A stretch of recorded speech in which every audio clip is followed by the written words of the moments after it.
Nagsimula ang series kay Osa na babaero at kadate ang isang easy to get na babae. Masarap ang bolahan nila nang biglang sipa ni Minchan ng ama dahil sa pambababae. Ngunit inilabas ni Osa ng isang toilet seat at nagpapogi na nagustuhan ng mga babaeng nag-8-8.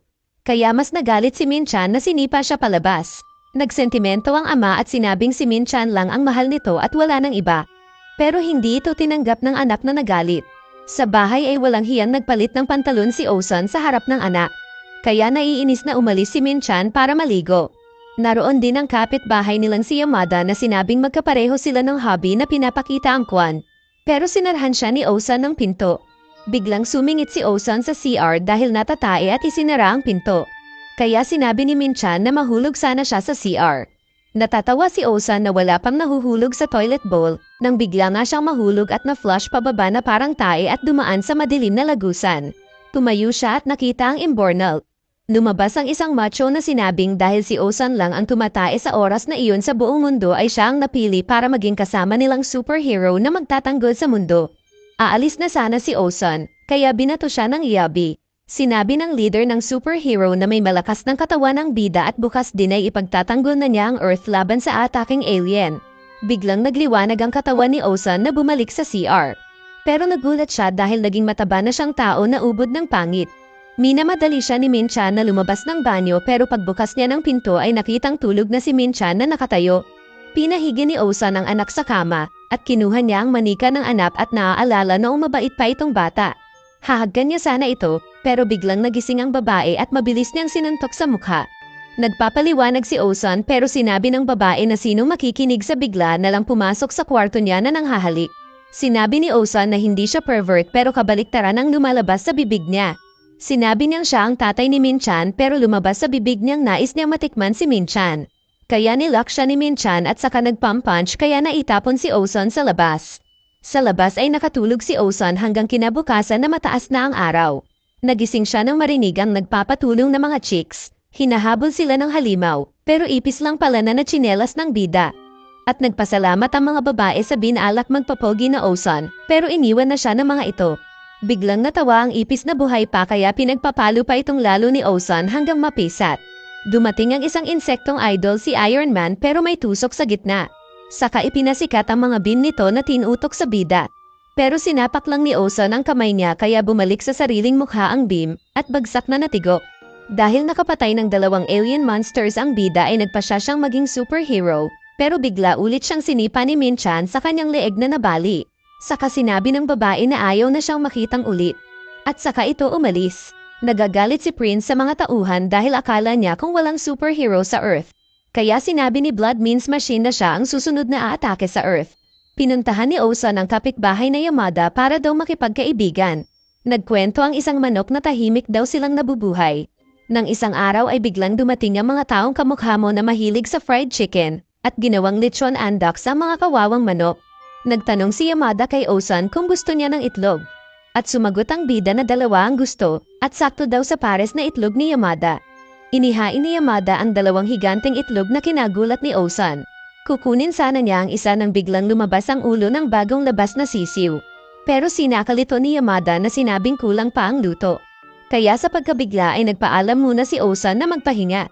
Lumabas si Minchan at tinawagan ang cellphone ng ama at mabilis na sumagot si Osan na sinabing nasa kabilang kwarto siya. Pero salitang panty ang lumabas sa bunganga niya kaya pinatay ng anak ang tawag. Nagpunta ng pinto ng apartment ni na Osan si Blood Means Machine o BMM. Inilabas nito ang Wolverine parody na tusok sa kamay at sisirain na sana ang pinto nang binuksan nito ng isang cute na babae. Inakala ng babae kung Shopee delivery saka sinabing hindi siguro masama si BMM. Kaya kunwari napakamot sa ulo si BMM na wrong address dahil ibang floor ang pinuntahan niya. Tapos aksidenteng natusok nito ang sariling utak kaya natigok ang kawawang BMM. Sa alien spaceship ay nasabi ni Prince na mandaraya daw ang mga kalaban nilang tao. Nagtanong siya ng next na ipapadala sa mundo kaya nagsalita ang isa na siya ang pupunta at nagteleport bigla sa harap ng apartment ng bida. Pero nahulog siya, kaya inilabas niya ang pakpak at nagpakilalang si Chicken Overlord. Sa loob ng apartment ay nagpunta ng CR si Osan at kinausap ang toilet bowl na maawa na sa kanya. Pero dahil walang sumasagot ay tumain na lang siya. Saka nakipagpalakasan sa kanyang tae kung sino ang mananalo sa kanila. Pumasok naman si Chicken Overlord sa apartment. Pero ang apartment ni Yamada ang napasok niya. Nakita niya ang dalawang malaking itlog sa mesa, na nang baliktarin ay nakita ang patay na sisiw na kamukha niya. Kaya natakot siya at naisip na delikado talaga ang mga tao na umubos sa lahi nila. At pinagpapawisan na baka na-trap siya sa kwarto. Biglang nagsalita si Yamada na nagustuhan ang pagpasok ni Chicken Overlord na agad niyang hinabol. Nakatakas ang malaking manok, samantalang iniiyakan nito ni Yamada na feeling ito ang asawa niya na umalis kasama ng ibang lalaki. Nagre-recover pa lang sa mental bangungot ang manok nang lumabas si Osan na natalo sa pagtae at pinagkamalan si Chicken Overlord na ang tumakas na pagkain niyang itlog. Kaya tapot na nagpalabas ng kapangyarihang sound wave ang manok. Pero walang gaanong epekto sa bida na napansin ng anak na may kasamang lalaki. Kaya ninervyos na nagdadalaga na ang anak. Pinalakas pang lalo ng manok ang pagputak nito pero naiinis na pinatigil siya ng bida at bigla na lang namatay ang kawawang manok. Kaya sinabi ng mga tao ni Prince sa spaceship na huwag na nilang sakupin ang mundo. Pero sinabi ni Prince na nakita na niya ang kahinaan ng bida. Sa Alien News Live ay ipinakita kung saan nagmumula ang lakas ng mga tao. Mula daw ito sa kanilang mga bukol sa katawan. Pero mas malakas daw ang mga babae base sa kanilang taglay na bukol sa harapan. Dahil nakakapagdulot daw ito ng pamamaga, pagbukol at pagmanas ng singit. Saka ipinakita ang sample sa TV na isang chicks na malaki ang bukol sa harap. Nakita ito ng mga manunood at bigla silang nag-nosebleed lahat. Kaya natakot ang ilan na sinabing hindi nila matatalo ang tagamundo. Pero sinabi pa rin ni Prince na may plano na siya, kaso ay tumayo ang kanyang tag-uro. Sinabi ng isang alien kay Prince na si Min-chan ang nambugbog kay Osan, at swerte nila dahil maliit lang ang bukol nito sa katawan at pwede nilang magamit para matalo si Osan. Kaya naisip ni Prince na paibigin nila ito. Nagpunta ng police station si Min-chan para mag-report sa biglang pagkawala ng tatay. Nakita ito ni Osan na nasisiyahan dahil concern sa kanya ang anak. Kasunod lang niya si Yamada na nagtatanong kung saan magpe-perform ng exhibition. Kaya tinuro ni Osan sa kanya ang isang bata na magbibigay sana ng love letter sa anak. Mabilis itong hinabol ni Yamada at pinakita ang Black Forest. Pero nahuli sila ng pulis. Habang naglalakad si Min-chan ay nakita nito ang ultimate super pogi na armas ng mga alien at may dala itong bulaklak. Nakita ni Min-chan ang pang K-pop na suot nito at pinagkamalan na ang tatay. Kaya agad nilapitan. Pero nang tinanggal ng lalaki ang hawak na flower bouquet, ay naipakitang kamukha niya si Koro Sensei, kaya sinipa ito ng nagulat na Min-chan. At sinabing ayaw na siyang makita. Nagalit ulit si Prince sa pagkatalo nila, pero sinabi ng tao niyang nagpadala na siya kay Dreamy Guy ng support. Binangga ng isang sasakyan si Dreamy Guy. Saka sumasayaw pa ang sasakyan na parang hip-hop car. Sumakay si Dream Guy sa sasakyan, pero biglang nagpakita si Osan sa harap nila na sinabing alam niyang binabalak ng mga kalaban na mapaibig ang anak. Kaya sinabi niyang bigyan siya ng pera kapalit ng kanyang pagsuko. Pero nagsalita ang sasakyan na si Bumble Z na sinabing kapag natalo nila si Osan ay sa kanila ang mundo. Saka nag-transform sa pagiging robot ang sasakyan. Pero ang pangit nito na nagkarate at sumuntok at sumipa gamit ang gulong. Pero bitin dahil maliit ang paa at kamay. Binuksan bigla ni Osan ang engine cover saka kinalikot ang makina ng abnormal na sasakyan. At dahil dito ay nagkaroon ng leak ang sasakyan na bumagsak at nasira. Hinila ni Osan ang papogi na emoji at walang tigil na pinagpapalo ng dala niyang tsinelas habang hino-hold up na magbigay ng pera. Pag-uwi ni Min-chan ay malungkot ito dahil wala pa rin ang tatay. Naalala niya ang style ng ama na pag-uwi ay may dalang bulaklak. Saka maglalasing at magkakalat sa sala. Kaya napaiyak ang babae na dinig ni Osan sa labas ng pinto. Pero hindi siya makapasok, pero sinusuportahan ang anak na sinabing naroon siya lagi. Kaso ay biglang nagsalita si Yamada na panggulo. Pagkagising ni Min-chan kinabukasan ay napangiti siya nang makitang may pagkain sa mesa na para sa kanya. At nasa labas ng pinto ang tatay na sinabing ito lang muna ang magagawa para sa anak. Walang ano-ano ay biglang nawasak ang dibdib niya. Saka pinakita si Prince na sinabing kailangan pa niyang lumabas para tapusin ang bida.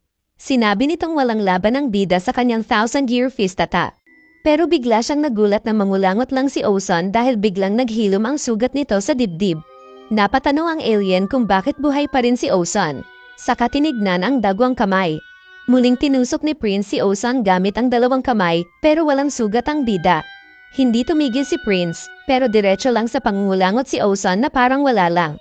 Tumagos pa ang kamay ni Prince sa center core ni Osan pero naghilom ang katawan ng bida at ang damit lang nito ang nasira. Kaya napaluhod si Prince na natalo. Nahulog ang kulangot ni Osan na kinuha ni Prince. Sinubukan niya itong ibalik pero naasiwa si Osan. Kaya naisip ni Prince na ang kulangot ang kahinaan ni Osan. Ang kulangot daw ang pwedeng kahinaan ng bida kaya niya ito pilit tinatanggal sa katawan kahit nasa harap siya ng panganib. At kung kakainin daw ito ni Prince ay magiging walang laban si Osan.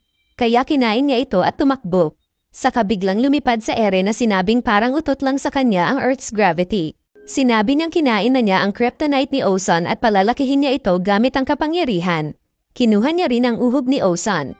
Maging ang kulangot ninyo na nasa loob ng school, sipon ng siga na chick boy sa campus, at sipon at kulangot ng lahat ng tao, at kulangot sa lahat ng panig ng mundo.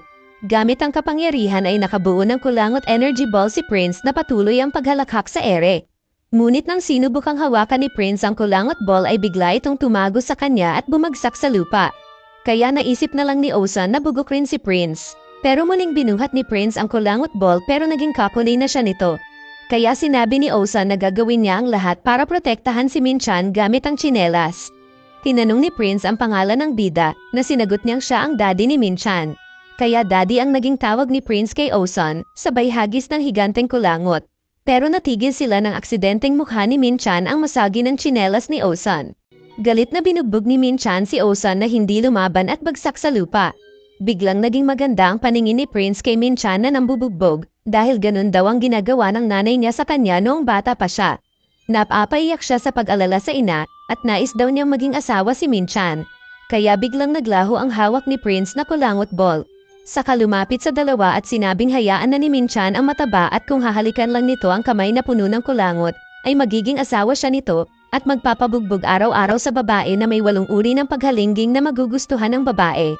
Pero inis na pumasok si Minchan at naiwan ang 2 bugok. Kaya naipunas na lang ni Prince ang uhog sa mukha nito sabay napatanong sa sarili kung paano mapa-inlove si Minchan. Tinawagan niya ang HQ at sinabing maghanda ang mga ito para bilhin nila ang lahat ng apartment malapit sa tirahan ni Minchan. Ngunit nang bibili sana sila ng apartment ay nalaman nilang ang katumbas lang ng pera nila ay pambili lamang ng isang pamunas. Hindi rin sila pwedeng pautangin dahil wala silang collateral. Kaya ibinenta ni Prince ang kanilang spaceship kahit nagmamakaawa ang mga tao nito na hindi sila makakauwi kapag walang spaceship. Kinuha ni Prince ang bayad mula sa mga baklang sindikato ng negosyo kapalit ng ship nila. Samantala ay nilulunasan naman ni Yamada si Osan na nalulungkot dahil sinaktan siya ni Minchan.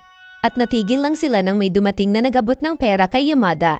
Ito pala si Prince na naging ordinaryo na makikitira sa kanila. Ipinakita ang nakalipas ni Osan kung saan siya ang nanalong best toilet designer. At dahil dito ay naging sikat at naging mayaman siya. Ngunit hindi na niya masagot ang text at tawag ng kanyang asawa.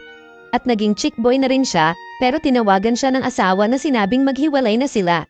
Kaya nagising bigla si Osan na binamungot lang pala dahil buong gabi siyang sinasakal ni Prince. Kaya sinapak niya ang walang hiyang Prince.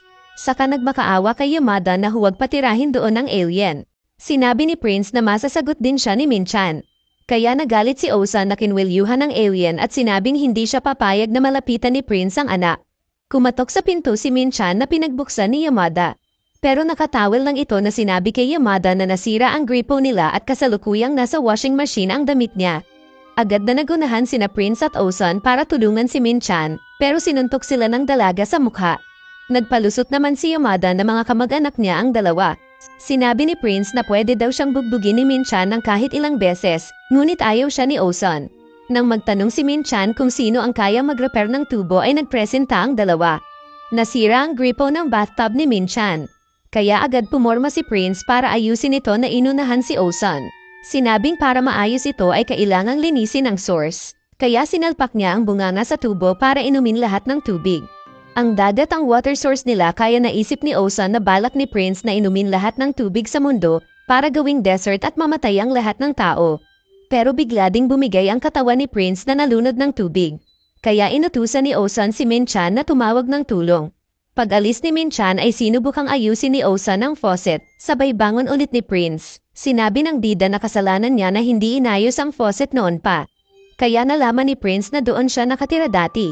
Saka pinakita ang nakalipas nang nag-chichicks siya habang sira ang faucet. Maging nang umuwi siyang lasing at nakita si Minchan na nahihirapan sa pag-ayos ng faucet. Nasabi ni Osan na naging superhero nga siya pero hindi naman niya mapasaya si Minchan. At nasabi niyang siya ang tatay ni Minchan. Natigilan silang dalawa na parehong may nais sabihin. Pero naunang sinabi ni Prince na mahal niya si Minchan sabay tawag na tatay kay Osan. Kaya pinalo ulit siya ng bida. Dumating naman si Minchan na dala ang isang salbabida para sa inakala niyang nalunod.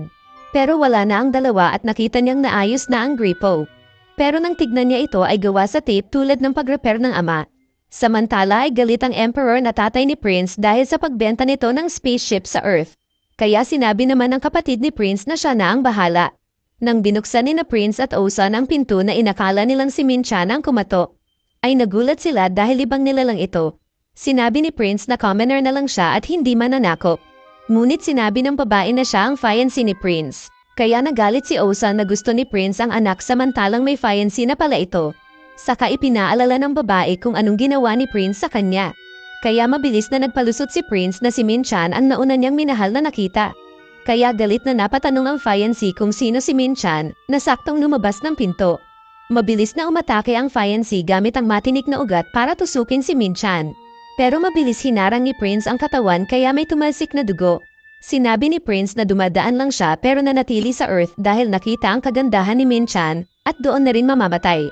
Nais tignan ni Minchan ang muntik mabutas na puwet ni Prince kung hindi lang hinawakan ni Osan ang ugat. Pinagalitan ni Osan ang fiancé na nakanganga na parang hindi nakikinig. Saka sinabi ni Prince na iba kasi ang hinawakan niya. Biglang nagsalita ang buntot na nagkaroon ng mata at bunganga. Ito pala ang tunay na katawan ng fiancé. Saka nagkwento si Prince ng nakaraan nito noong nasa elementary pa lang siya na pang intergalactic alien school ay pupunta sana siya ng CR para tumae nang may narinig siyang nagpapatulong sa girls CR. Kaya siya pumasok at binuksan ng isang pinto. Nakita niya ang isang babaeng nakatuwad sa kabitan na agad niyang kinausap kung ayos lang. At doon niya nakilala ang fiancé na sinabing ang buntot ang tunay na katawan. At ang humanoid kung saan siya nakakabit ay power source lang niya. At ganong posisyon sila tumae. At ang problema niya ay walang tissue paper sa CR. Kaya kumuhat si Prince at pinunasan ang puwet ni fiancé na bunganga para sa mga tao. Dahil dito ay na-inlove ang fiancé na palaging sinusundan si Prince. Pero sinabi ni Prince sa ilalim ng isang punong kahoy na wala daw silang future ng fiancé dahil magkaiba sila ng uri. Saka pinakita ang paningin ng fiancé na mapayat si Prince. Sinabi ng hari nila na kailangan ni Prince na asawahin ang fiancé dahil mayaman ito. At hinawakan na niya ang puwet nito at pinahiran pa ng tissue. Pero sinabi ni Prince na mananakop siya ng sariling planeta at hahanapin doon ang gagawing asawa. Kaya sila nakarating ng mundo. Kaya napahanga naman si Osan dahil may dahilan pala ang balak sanang pagsakop ni Prince ng mundo. Pero nadismaya si Minchan na para silang mga bata at mabilis na isinara ang pinto. Biglang lumabas si Yamada na nagdamit doktor at sinabing naroon siya para lunasan si fiancé. Mabilis niyang hinuli ang pumpkin at nagpump. Nagbuga ng hangin ang bunganga ni Yamada sa puwet ng fiancé na hindi mapigil ang napao anime recaps. Mapapawaw ka sa sarap. Sa mga oras na iyon ay patungo naman ang kapatid ni Prince sa mundo. Dahil napagod sa sarap sina Yamada at fiancé ay binuhat na lang sila papasok ni na Prince at Osan. Pero naipit ng pinto ang uno ni fiancé. Naisip ng dalawa na maging allied panandalian at itago ang kanilang mga sekreto. At nang mag-shake hands sana sila ay natanggal si fiancé sa power source nito. Kaya lumalabas ang energy sa battery na humanoid na pinipilit pigilan ni Prince at Osan. Dumating naman sa kanilang pinto ang kapatid ni Prince at buong lakas na sinira ang pinto. Pero nagulat siya sa nakita dahil nakasalpak ang bibig ni Prince sa puwet ng humanoid. Kaya nagalit ang kapatid na mabilis hinablat ang humanoid battery. Sinabi ni Prince na ito ang nakababata niyang kapatid pero mas malakas at mabilis kumpara sa kanya. Sinabi ng third prince na nakakahiya daw si Prince kaya kukunin niya palayo ang babae. Saka nag-teleport palayo pero bigla silang sumabog ng humanoid battery sa itaas. Kaya nagtanong na lang si Prince kay Osan kung mabait ba itong ama, sumagot si Osan na oo, pero lately lang. Tapos nagulat sila nang makita ang isa pang kumatok sa kabilang pinto na kamukha ng gwapong Osan. Dumating si Minchan na pinagbuksan ang pinto kaya napangiting aso ang dumating na kamukha ni Osan. Pero nagtago sa kwarto nila ang dalawa at nalulungkot si Osan. Sinabi niya kay Prince na siya yung kumatok sa kabila. At pinakita ang larawan nila ni Minchan sa phone na nalobat. Sinabi ni Prince na mayroong makakatulong sa kanila na kina-interest ni Osan. Kaya pinulot ni Prince ang knockout na tinik at sinabing para itong Google na pangbuong kalawakan at kayang masagot lahat ng tanong.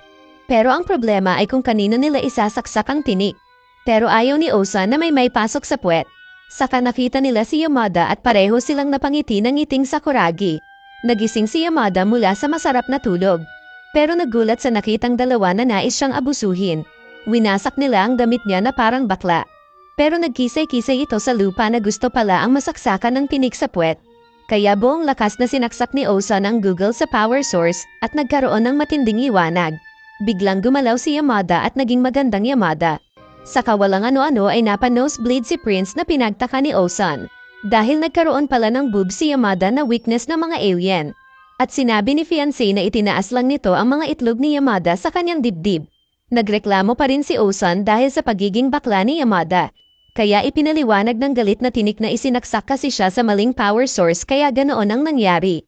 Ngunit pinakita ni Osan ang gunting, kaya biglang nagpakumbaba ang alien na sinabing boss si Osan.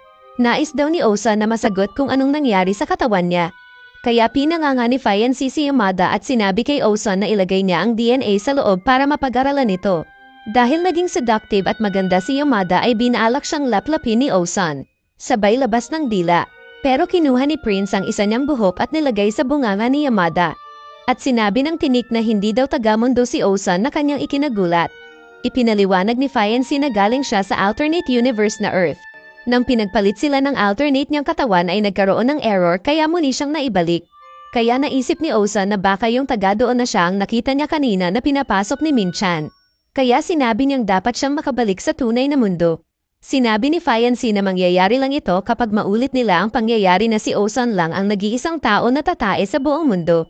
Kaya hinailan ni Osan si Prince sa CR at sinabing ito ang gumawa ng paraan para matigil ang lahat ng tao sa pagtae at siya lang ang matira. Naiinggit daw si Yamada na nagkakainlaban na ang dalawa na dating magkalaban pero ngayon ay naging close. Saka sinabing mahal na din niya ang tinik na saktong 9 love din sa kanya dahil sa paghalik niya sa puwet nito. Samantala ay nakita ng tatay ni na Prince na naging abo ang third prince. Saka naipakita ang nakaraan na maging ang first prince ay nais puntahan ng mundo para sakupin ito. Nag-iisip si first prince at ipinakitang siya pala ang nagpanggap na Osan.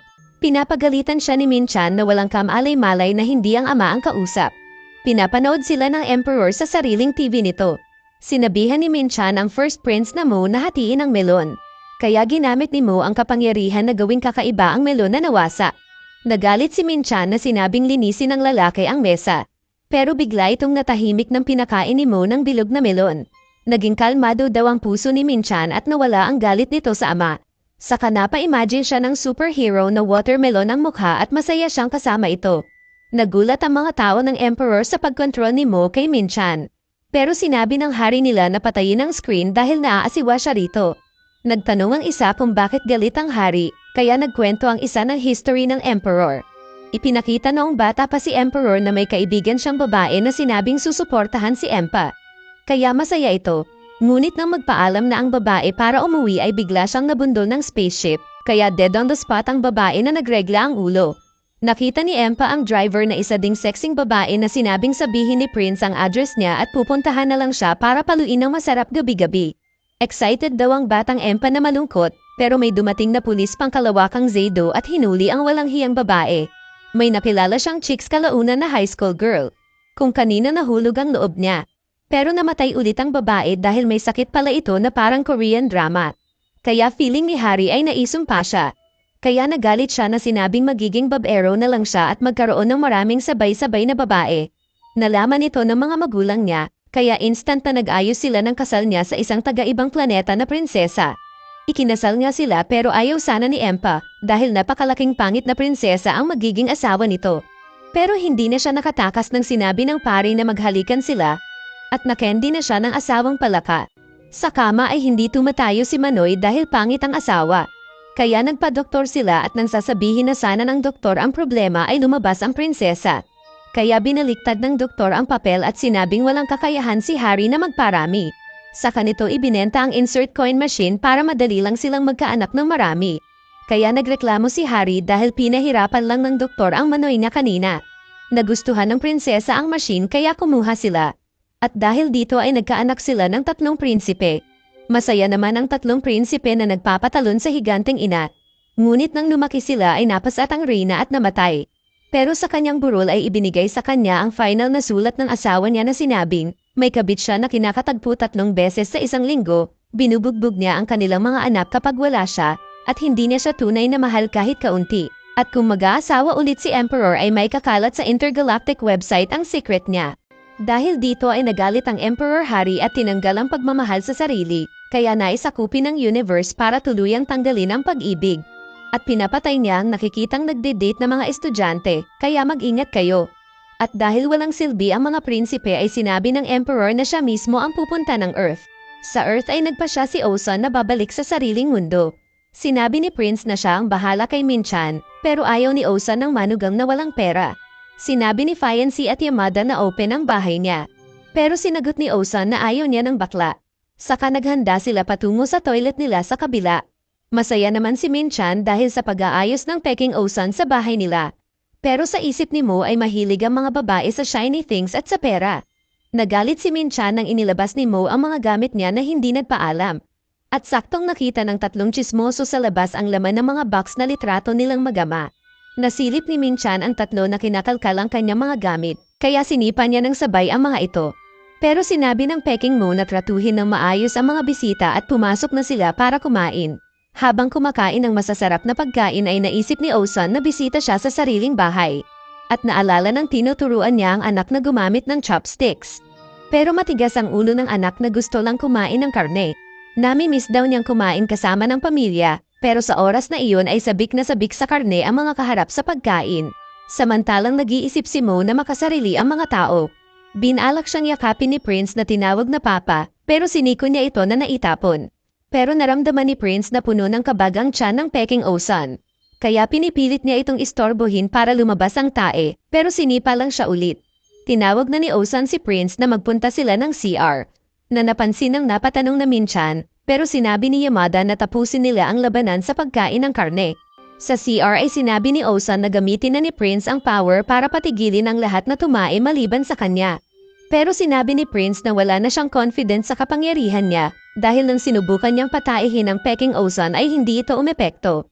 Nag-serve pa ng mas maraming karne ang Peking Ozan pero dahil maingay sa CR sina Ozan at Prince ay nawalan ng gana ang nagalit na Minchan na umalis. Kaya nagkaroon ng pagkakataon si Mo na gawing water of despair ang alak na hawak. Kapag nainom daw ito ni Ozan at Prince ay mamamatay silang dalawa sa lungkot. Pero aksidente na nainom ng bugok ang sariling sinumpa na tubig dahil sa pag-cheers. Tinitignan at inaalala naman ni Minchan ang larawan nila ng ama. Samantala ay inilabas na lahat ni Ozan ang kalaban na tae sa banyo, pero wala pa ring nangyari. Kaya napagtanto nilang alien ang isa pang Ozan dahil hindi tumatalab ang kapangyarihan ni Prince sa kanya, kaya mabilis nilang pinuntahan. Pero nagulat sila nang makita ang nais magpakamatay na Mo dahil sa nainom na water of despair. Sinabi nitong bakla siya at paggawa lang ng alak ang alam, kaya wala daw silbi para sa iba. Pero gusto ko yung magaling gumawa ng alak, yung menthol flavor sana. Hinawakan siya ni Ozan na biglang ininom ang tubig, kaya tuloy naging dalawa silang emo na nagdadrama na walang silbi ang buhay. Naisip ni Prince na mahina ang mga tao dahil sa pag-inom ng alak na kanya namang tinungga, kaya pati siya ay nag-emo. Kaya na-curious si Yamada at nang buntot nito na uminom din, kaya lahat sila ay naging drama king at queen. At hindi na naitago ni Mo ang tunay na mukha. Naalala ulit ni Ozan ang panahon ng pinapakain nito ang batang Minchan, na naalala din ni Minchan. Kaya napatanong kung sino ang matabang kaharap. Nakita ni Minchan ang mga mananakop na alien kung saan ililigtas siya ng matabang Ozan bilang superhero ng mundo. Ngunit biglang nasira ang kisame dahil dumating si Emperor na galit at nagtanong kung sino ang tatalunin na alien ni Ozan. Naalala ni Minchan nang umalis ang ina na sawa na daw nakasama ang asawa at anak dahil maraming gustong gawin. Walang silbi na ina, pero sinubukan siyang pakalmihin ng ama na sinabing babalik din ang nanay niya. Pero alam ni Minchan na nagsisinungaling lang si Ozan. Mula noon ay nagbago si Minchan na naging siga at nakikipagbugbugan sa mga bully. Kaya pinapatawag palagi si Ozan sa paaralan niya, pero wala nang respeto sa kanya ang bata. Lumapit si Emperor kay Minchan at nalamang babae ito, pero wala na siyang interest dahil sa pangit na experience sa mga babae. Inismak ni Minchan ang alien na hindi nasaktan at gumanti, pero nakailagang babae. Saka nag-chopper kick sa ulo ni Emperor, pero nahuli ng Emperor ang paa ni Minchan saka itinapon. Sinabi ni Emperor na papatayin niya muna ang mga tao bago patayin si Minchan. Sakto namang nagising si Prince at Mo at nakita ni Prince ang bagsak na Minchan na agad nilapitan. Naalala ni Minchan nang buhat-buhat siya ng tatay dahil nagka-allergy siya sa pagkain ng hipon. Nasa meeting noon si Osan nang makatanggap siya ng emergency call at text na may sakit ang anak. Kaya mabilis siyang umuwi at nagpara ng taxi habang mahinang pinapalo sa likod ang bata. Nagising si Min-chan na pinapalo ni Prince sa likod. Pero sa lakas ng palo nito ay nasasaktan ng babae. Nagalit si Prince pero nagulat siya nang makita ang tatay. Sinabi ng Emperor na bumalik na ang mga anak. Kaya lumapit bigla si Mo na sinabing nagtatagumpay na siya sa pagpatay sa superhero ng mundo dahil sa perfect disguise nito. Pero sinabi ni Prince na nabisto nila siya nang hindi lumabas yung tae niya. Pero pinilit pa rin ni Mo na perfect ang pagbabalat kayo niya dahil hindi nga siya nabisto ng kanilang ama nang mag-anyo siyang iba-ibang chicks. At pinuntahan ng kanilang ama gabi-gabi. Next, basurahan ang bunganga. Kaya sinuntok siya ng Emperor para huwag ay pabisto ang lihim nila at nahilo ang bakla. Sinabi ng Emperor na umalis na sila, pero sumagot si Prince na may iwan siya doon kasama ni Min-chan. Pero sinabi ng ama na patay na ang bunso nila at bakla ang unang kapatid, kaya siya na lang ang natitirang dapat maghari para sakupin ang buong universe para sa Emperor. Inakala ni Min-chan na iiwan ulit siya tulad ng dati niyang naranasan. Pero tumayo si Prince at sinabing mas pipiliin niyang manatili sa mundo kasama ni Min-chan dahil sa kakaibang pag-ibig na naramdaman. Kaya natawa ang Emperor na sinabing naging lalaki na ang anak. Ginising naman ni Yamada ang buntot para makichismis. Sinabi ng Emperor na bahala na si Prince sa sarili, kaya masaya si Prince na sinabi kay Min-chan na tapos na ang problema. Pero sinabi ni Emperor na bantayan ni Prince ang sarili, saka nagbuelo ng malakas at sinuntok si Prince gamit ang malaking kamay. Nakasangga si Prince pero nawalan siya ng malay.